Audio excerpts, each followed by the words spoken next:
আমেরিকাতে গিয়ে আমার এই মেহেন্দিটা দেখানো হবে। হ্যালো এভরিওয়ান, আমি মেহেন্দি আর্টিস্ট নিতা। কেমন আছো তোমরা সবাই? মেহেন্দির প্রিপারেশন কমপ্লিট করে চলে যাই। একদম আমার বাড়ি থেকে কিছুটা দূরে লোকেশন ছিল। দেবশ্রী দিকে এনে দুবার মেহেন্দি পড়ালাম। আগে বিয়ের সময় পড়িয়েছিলাম। তো দিদি থাকে আমেরিকাতে, ওখান থেকে এসেছে ঘুরতে। আর পাটা ভাঙা অবস্থাতে কিভাবে বসে আছে দেখো। মেহেন্দি কতটা ভালোবাসলে ঠিক এভাবে বসে থাকা যায়। তো দিদি যেদিন মেহেন্দি পড়বে তার ঠিক 2 থেকে 3 দিন আগে আমাকে জানাই। লাকিলি আমি ওই দিন ফ্রি ছিলাম, তো আমি বুকিংটা কনফার্ম করতে পেরেছিলাম। বিয়েটা কলকাতাতে হয়, যার কারণে মেহেন্দিটা দেখাতে পারেনি আমেরিকাতে গিয়ে। ওখানকার যে ফ্যামিলি আছে বা ফ্রেন্ডস আছে, তো দিদি তাদেরকে বলেছিল যে নেক্সট টাইম গেলে অবশ্যই আমি মেহেন্দিটা দেখাবো। তো আজ মেহেন্দি হচ্ছে, আগামীকাল দিদির সকালবেলাতে ফ্লাইট আছে। কাজ করতে করতে দিদির সাথে অনেকটাই গল্প হলো, আমেরিকান কালচার সম্বন্ধেও কিছুটা জানতে পারলাম।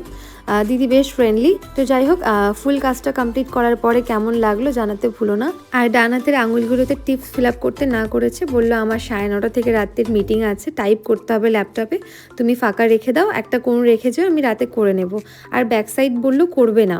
তো আমি বললাম ফ্রন্টে এতটা কাজ করেছো, ব্যাকে না করলে খুব একটা ভালো লাগবে না। দিদির হাতে যেহেতু সময় ছিল না, বলেছিল কিছু একটা করে ছেড়ে দাও। তো কিছু একটা করে কি আর ছাড়তে পারি? 40 মিনিটের মধ্যে 2 হাতই পুরো কমপ্লিট করেছি বোথ সাইড।